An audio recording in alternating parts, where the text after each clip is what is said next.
வணக்கம் பானு. சென்னை தலைமை செயலகத்தில் பள்ளி கல்வித்துறை முதன்மை செயலாளருடன் பள்ளி கல்வித்துறை இயக்குனர் கண்ணப்பன் ஆலோசனை. மகாவிஷ்ணு விவகாரம் தொடர்பாக அறிக்கையை இறுதி கட்டத்தை எட்டியுள்ள நிலையில் இந்த ஆலோசனை கூட்டமானது நடைபெற்று வருகிறது. சென்னை அசோக் நகரில் உள்ள அரசு பெண்கள் மேல்நிலைப் பள்ளியில் நடைபெற்ற ஆன்மீக சொற்பொழிவு நிகழ்ச்சியில் மகாவிஷ்ணு என்பவர் பாவ புண்ணியம் மறுபிறவி என சர்ச்சைக்குரிய வகையில் பேசியிருக்கிறார். மகாவிஷ்ணுவின் பேச்சை பார்வையற்ற மாற்றுத்திறனாளி ஆசிரியர் கண்டித்திருக்கக்கூடிய நிலையில் இதற்கு மறுப்பு தெரிவித்து ஆசிரியரை மகாவிஷ்ணு மரியாதை குறைவாகவும் பேசியிருக்கிறார்.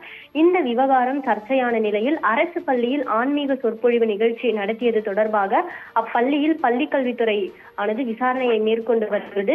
மேலும் சம்பந்தப்பட்ட பள்ளி விவகாரம் குறித்து விளக்கம் அளிக்கவும் பள்ளி கல்வித்துறை உத்தரவிட்டிருந்தது. இந்த சூழலில் அரசு பள்ளிகளில் தனியார் நிகழ்ச்சிகளை நடத்த அனுமதிக்க கூடாது எனவும் பள்ளி கல்வித்துறை இயக்குனர் கண்ணப்பன் அறிவுறுத்தியிருந்தார்.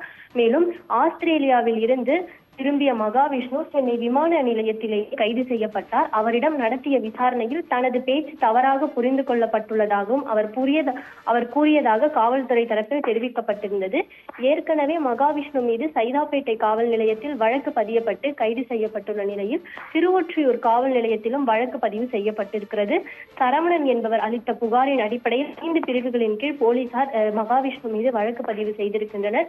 இதனைத் தொடர்ந்து மகாவிஷ்ணுவை வரும் 20ஆம் தேதி வரை நீதிமன்ற காவலில் புழல் சிறையில் அடைக்க சைதாப்பேட்டை நீதிமன்ற நீதிபதி உத்தரவிட்டார். இது தொடர்பாக சென்னையில் பேட்டியளித்த பள்ளிக்கல்வித்துறை அமைச்சர் மகாவிஷ்ணுவின் பேச்சு சர்ச்சைக்குரியது எனவும் இது குறித்து விசாரணை மேற்கொண்டு நடவடிக்கை எடுக்கப்படும் எனவும் தெரிவித்திருந்தார்.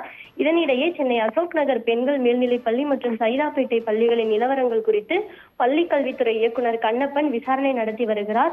இந்த விசாரணை 3 அலுவல் நாட்கள் நடைபெறும் எனவும் அதன்படி விசாரணை அறிக்கை தாக்கல் செய்யப்படும் என எதிர்பார்க்கப்பட்ட நிலையில் நேற்றைய தினம் இந்த விசாரணை அறிக்கையானது தாக்கல் செய்யப்படவில்லை.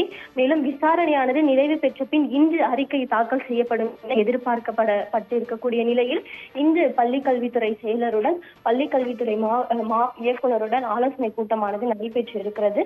இந்த நிலையில் அறிக்கையானது இன்று வெளியாகும் என எதிர்பார்த்து வரக்கூடிய இந்த நிலையில் அறிக்கையானது இறுதி கட்டத்தை எட்டி இருக்கக்கூடிய நிலையில் சென்னை தலைமை செயலகத்தில் பள்ளி கல்வித்துறை முதன்மை செயலாளருடன் பள்ளி கல்வித்துறை இயக்குனர் கண்ணப்பன் ஆலோசனை மேற்கொண்டு வந்திருக்கிறார் பானு.